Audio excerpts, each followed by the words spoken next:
Now, after his speech at the Swedish parliament, President Moon is scheduled to visit local businesses in Sweden, including Ericsson, one of the world's leading network equipment providers.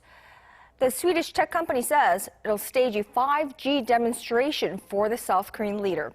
Now, ahead of the president's visit there, Arirang News Oh Sooyoung got to sit down with Hokan Cervell, CEO of a joint venture between Ericsson and Korea's IT giant, LG.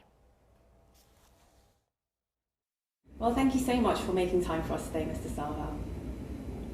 Pleasure being here.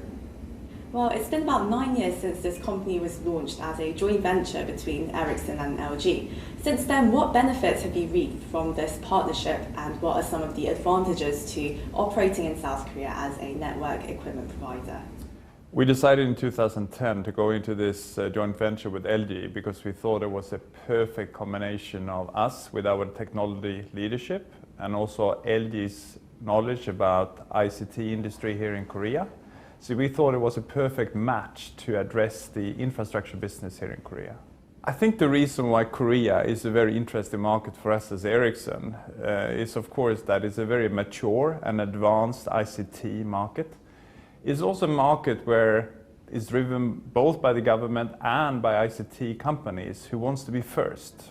And us being a technology leader, we want to work in the markets that is really advanced and who wants to be first using new type of technology.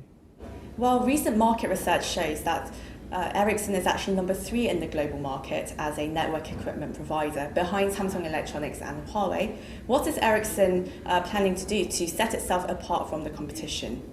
Well, I don't see that Ericsson is being behind. We have announced 18 commercial 5G contracts, whereof 6 is already launched, and we are present in 180 markets. I think Huawei has been a competitor to us in many markets for a number of years. And as I said, they have actually been one of the reasons why we have been pushing ourselves even further.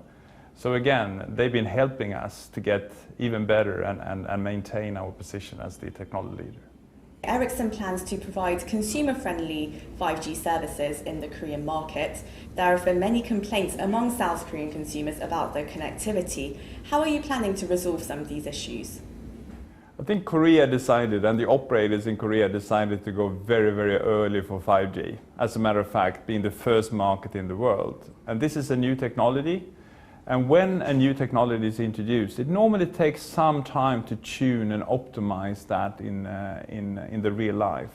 And that's what we are seeing right now. What we are doing is, of course, to make sure that we continue to upgrade and update our networks to make sure that the speed gets faster and faster, more and more stable. And we will use our technology leadership to make sure that our network performs at the absolute best level. The Korean government in early April launched its 5G Plus strategy. How do you evaluate this move, and what kind of growth potential do you see for Korea?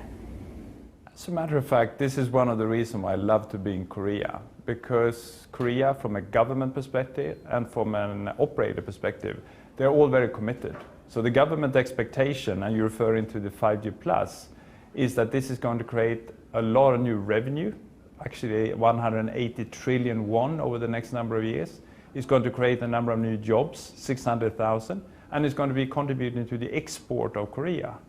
So this fact will actually make it possible for Korean companies to take advantage of this, to be more competitive, to be more efficient, or to be more sustainable. Well, with President Moon's state visit to Sweden, what kind of opportunities do you see for business cooperation between the two countries?